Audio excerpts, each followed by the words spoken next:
नमस्कार दोस्तों, हमारे चैनल पर आपका स्वागत है। आज हम आपके लिए एक ऐसी कहानी लेकर आए हैं जो आपको डर के मारे रात भर सोने नहीं देगी। ये कहानी बॉलीवुड की हॉरर फिल्म वास्तुशास्त्र से प्रेरित है और इसमें सस्पेंस, थ्रिल और डर का भरपूर अनुभव मिलेगा। अगर आपको हमारी पुरानी वीडियो पसंद आई है तो इस वीडियो को लाइक, सब्सक्राइब और शेयर करना न भूलें। आपकी प्रतिक्रिया और सुझाव हमें और बेहतर कंटेंट बनाने की प्रेरणा देते हैं। तो चलिए बिना किसी देरी के शुरू करते हैं आज की डरावनी कहानी। ये कहानी है सुरेश और नेहा की, जो अपने 2 बच्चों के साथ एक पुराने बड़े घर में शिफ्ट हुए थे। घर बहुत खूबसूरत था, पर उसमें कुछ ऐसा था जो अजीब था। पूरे घर में एक अजीब सी ठंडक और सन्नाटा फैला रहता था, जैसे कुछ अशुभ छिपा हुआ हो। पहली रात ही नेहा ने देखा कि एक पुरानी औरत का चेहरा उनके कमरे के शीशे में दिखाई दिया। वो डर के मारे चीख पड़ी और सुरेश को बुला लिया। पर जब दोनों ने कमरे का दरवाज़ा खोला तो सब कुछ सामान्य था। नेहा को लगा कि शायद उसने सपना देखा होगा, लेकिन उसका दिल मान नहीं रहा था। अगली रात नेहा को एक अजीब और डरावनी आवाज़ सुनाई दी। वो आवाज़ इतनी भयानक थी कि उसके रोंगटे खड़े हो गए। उसने देखा कि एक सूखी हुई औरत का चेहरा उसके सामने खड़ा था।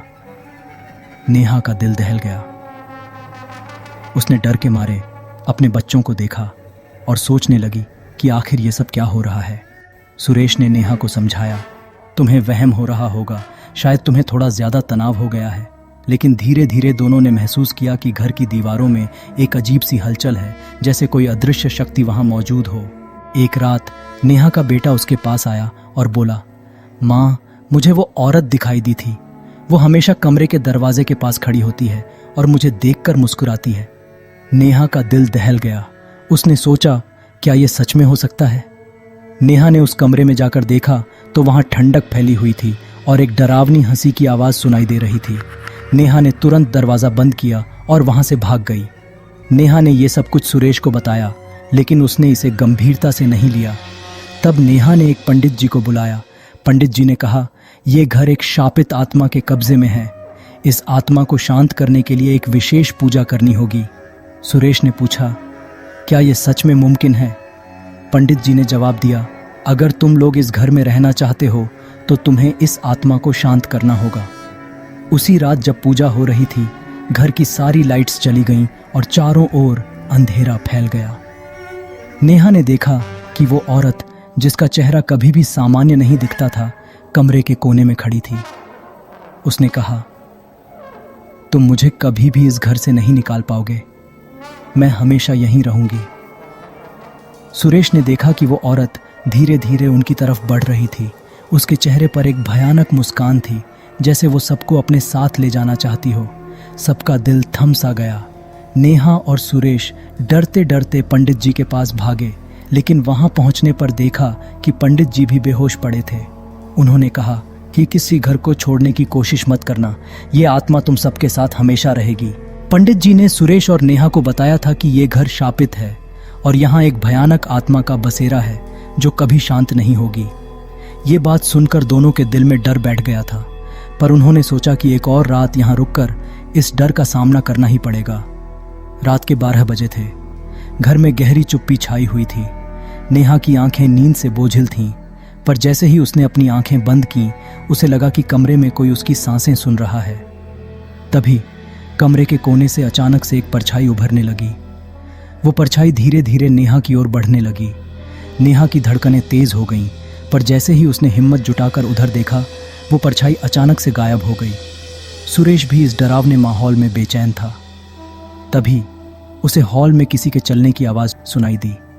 वो डरते डरते हॉल में गया और देखा कि एक पुरानी सड़ी गली औरत दरवाजे के पास खड़ी होकर उसकी ओर देख रही थी। उसके चेहरे पर एक भयानक मुस्कान थी और उसकी आंखें खून जैसी लाल थीं। सुरेश का दिल जोरों से धड़कने लगा। उस औरत ने अचानक एक डरावनी हंसी छोड़ी और धीरे धीरे उसकी ओर बढ़ने लगी।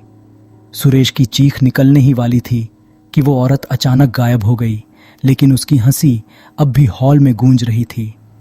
इस बीच नेहा ने अपने बच्चों के कमरे से अजीब सी आवाज़ें सुनी। उसने दरवाजे पर जाकर देखा तो वहां का नज़ारा उसके होश उड़ा देने वाला था। बच्चों के कमरे में उनकी गुड़िया और खिलौने हवा में लटक रहे थे और दीवार पर खून से लिखा हुआ था, तुम यहाँ सुरक्षित नहीं हो। नेहा की चीख निकल गई। उसने बच्चों को गोद में उठाया और बाहर की तरफ भागने लगी, पर जैसे ही उसने दरवाज़ा खोला वो औरत एक बार फिर सामने खड़ी थी। उसने नेहा को घूरते हुए कहा, तुम यहाँ से कभी नहीं जा पाओगी, ये घर तुम्हें निगल जाएगा। नेहा और सुरेश ने किसी तरह हिम्मत जुटाई और पंडित जी को फ़ोन किया। पंडित जी ने कहा कि उन्हें घर के सबसे पुराने कमरे में जाकर पूजा करनी होगी। वो दोनों डरते डरते उस पुराने कमरे की तरफ बढ़े जहाँ चारों ओर धूल और अंधेरा था। जैसे ही उन्होंने पूजा शुरू की वो आत्मा चीखने चिल्लाने लगी। उसकी चीखें इतनी डरावनी थीं कि उनके रोंगटे खड़े हो गए। पूरा घर कांपने लगा, दीवारों से खून जैसा लाल पानी बहने लगा। वो आत्मा एक भयानक शक्ल में उनके सामने प्रकट हुई और चिल्लाई, तुम मुझे कभी खत्म नहीं कर सकते। पंडित जी की पूजा के बाद भी सुरेश और नेहा को लगा कि घर का माहौल कुछ शांत हो गया है। उन्होंने सोचा कि शायद अब सब ठीक हो जाएगा, पर यह उनकी गलतफहमी थी। रात के करीब 2 बजे थे। नेहा रसोई में पानी लेने गई, तभी उसे महसूस हुआ कि पीछे से कोई उसे घूर रहा है। उसने मुड़कर देखा, लेकिन वहां कोई नहीं था। पर तभी एक बेहद ठंडी हवा का झोंका उसके शरीर से टकराया और उसने देखा कि रसोई का दरवाजा अपने आप बंद हो गया। नेहा के रोंगटे खड़े हो गए और वो डर के मारे किचन से बाहर भागी। नेहा की चीख सुनकर सुरेश जाग गया और दौड़कर बच्चों के कमरे में गया। वहां का दृश्य देखकर उसके होश उड़ गए। बच्चों का पलंग हिल रहा था और ऐसा लग रहा था कि कोई अदृश्य शक्ति उन्हें बिस्तर से खींचने की कोशिश कर रही थी। बच्चों की आंखें बंद थीं, पर उनके चेहरे पर एक डरावना भाव था, जैसे वो किसी बुरे सपने में फंसे हों। सुरेश ने बच्चों को गोद में उठाया और तुरंत कमरे से बाहर भागा। सुरेश और नेहा बच्चों को लेकर नीचे भाग रहे थे। तभी सीढ़ियों पर अचानक एक परछाई दिखाई दी। वो वही औरत थी। उसकी खून जैसी लाल आंखें, झुके हुए होंठ और चेहरे पर एक भयानक मुस्कान थी। वो सीढ़ियों पर खड़ी होकर धीरे धीरे उनकी तरफ बढ़ रही थी। सुरेश ने नेहा से कहा, बच्चों को लेकर बाहर भागो। पर जैसे ही नेहा ने सीढ़ियों की तरफ कदम बढ़ाया, अचानक वो औरत हवा में उड़ने लगी और उसकी खौफनाक हंसी घर के हर कोने में गूंजने लगी। नेहा और सुरेश जैसे ही मुख्य दरवाजे की तरफ भागे, घर की सारी लाइटें अचानक से बंद हो गईं। पूरे घर में एक भयानक सन्नाटा फैल गया। अचानक नेहा को महसूस हुआ कि उसके पैरों को किसी ने जकड़ लिया है। उसने नीचे देखा तो वही औरत उसके पैरों को कसकर पकड़ रही थी। औरत की सड़ी गली उंगलियां और उसकी खून से लथपथ आंखें नेहा के दिल में भयानक डर भर रही थीं। नेहा ने जोर से चीखते हुए सुरेश को मदद के लिए पुकारा। सुरेश ने हिम्मत जुटाकर नेहा को खींचकर उस औरत के चंगुल से छुड़ाया और दोनों बच्चों को लेकर घर के बाहर भागे। जैसे ही वो घर के बाहर निकले, उन्होंने मुड़कर देखा तो वो औरत दरवाजे पर खड़ी थी, उन्हें घूरते हुए। उसकी आंखों में क्रोध और जलन थी, जैसे कह रही हो, तुम मुझसे दूर नहीं जा सकते। ये घर मेरा है और तुम इसे छोड़कर कहीं नहीं जा सकते। सुरेश और नेहा अपने बच्चों को लेकर उस शापित घर से भाग गए थे, लेकिन वो डर और वो परछाई उनके दिलो दिमाग से मिट नहीं रही थी। कुछ दिनों तक तो सब ठीक लगा, लेकिन एक रात फिर से वही भयावह सपने और रहस्यमय घटनाएं शुरू हो गईं। ऐसा लगता था जैसे वो आत्मा उनके साथ ही घर से बाहर चली आई हो। अगली सुबह सुरेश ने पंडित जी से मिलने का फैसला किया। पंडित जी ने उन्हें बताया कि इस आत्मा का गहरा संबंध गांव के एक पुराने रहस्य से है। उन्होंने कहा कि यह आत्मा एक बार फिर से अपना अधिकार जताना चाहती है और केवल एक ही तरीका है जिससे इसका अंत किया जा सकता है।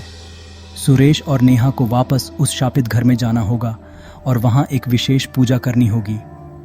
डरते डरते सुरेश और नेहा ने बच्चों को अपने माता पिता के पास छोड़कर उस शापित घर में लौटने का फैसला किया। रात के गहरे अंधेरे में सुरेश और नेहा फिर से उस खौफनाक घर के दरवाजे पर खड़े थे। उन्होंने जैसे ही दरवाज़ा खोला, एक ठंडी हवा का झोंका उनके चेहरे से टकराया और उन्हें महसूस हुआ कि घर की दीवारों से भयानक चीखें गूंजने लगी हैं। डर के मारे दोनों कांप रहे थे, लेकिन उन्होंने हिम्मत जुटाई और उस शापित कमरे की ओर बढ़े। जैसे ही वो कमरे में पहुंचे, वहां का नज़ारा देखकर दोनों के होश उड़ गए। दीवारों पर खून के निशान थे और फर्श पर अजीब अजीब आकृतियां बनी हुई थीं। अचानक कमरे के बीचों बीच धुआं उठने लगा और उस धुएं के बीच से वही भयानक औरत प्रकट हुई। उसकी आंखें खून जैसी लाल और उसकी मुस्कान बेहद डरावनी थी। उस औरत ने सुरेश की ओर इशारा करते हुए कहा, तुम मेरे घर से भागने की हिम्मत कैसे कर सकते हो? इस घर में जो भी आता है वो कभी बाहर नहीं जा सकता। पंडित जी ने जो पूजा की विधि बताई थी, सुरेश और नेहा ने वही करना शुरू किया। जैसे ही उन्होंने मंत्र पढ़ना शुरू किया, उस औरत की चीखें तेज होने लगीं। उसकी शक्ल और भी ज्यादा विकृत होती जा रही थी और वो क्रोध में पागल हो उठी। उसने कमरे की हर चीज को उठाकर फेंकना शुरू कर दिया। तभी अचानक से एक जोरदार बिजली कड़की और कमरे में अंधेरा छा गया। औरत ने अपनी लंबी सड़ी गली उंगलियों से नेहा की गर्दन पकड़ ली और उसे ऊपर उठाकर दीवार से सटा दिया। नेहा ने चीखते हुए सुरेश को पुकारा, पर सुरेश खुद भी उस आत्मा के प्रकोप से बुरी तरह डर गया था। इसी दौरान पंडित जी कमरे में आए और उन्होंने आखिरी मंत्र पढ़ा। औरत जोर जोर से चिल्लाने लगी और उसकी आवाज गूंजती रही, तुम्हें नहीं पता मैं कौन हूं? मैं इस घर की असली मालिक हूं। मैंने इस घर में अपनी जान दी है। यह मेरा बदला है। सुरेश और नेहा को तब पता चला कि वो औरत वास्तव में उस घर की पूर्व मालकिन थी, जिसे उसके पति ने इस कमरे में कैद कर जिंदा जला दिया था। उसकी आत्मा इस घर में शाप बनकर रह गई थी और जो भी उस घर में आता उसे अपने प्रेत रूप से आतंकित करती थी। जैसे ही मंत्र पूरा हुआ, वो आत्मा एक अंतिम चीख के साथ गायब हो गई। ऐसा लगा कि घर का शाप खत्म हो गया। पंडित जी ने उन्हें समझाया कि अब वो आत्मा मुक्त हो गई है। सुरेश और नेहा ने राहत की सांस ली और घर से बाहर निकलने लगे। लेकिन जैसे ही उन्होंने घर के दरवाजे के पास कदम रखा, एक ठंडी हवा का झोंका फिर से उनके पास से गुजरा और पीछे से वही डरावनी हंसी की गूंज सुनाई दी। वो हंसी कह रही थी, मैं अभी यहीं हूं, तुम मुझसे बच नहीं सकते। क्या सच में वो आत्मा मुक्त हो चुकी थी या फिर ये डर का अंतहीन सिलसिला अभी भी जारी था? दोस्तों, आपको क्या लगता है? क्या आत्मा ने उन्हें छोड़ दिया है या ये एक और चाल थी उस आत्मा की? अपने विचार कमेंट में जरूर बताएं। अगर आपको ये कहानी पसंद आई हो तो इस वीडियो को लाइक, सब्सक्राइब और शेयर करना न भूलें। हम आपके लिए और भी ऐसी ही खौफनाक कहानियां लाते रहेंगे।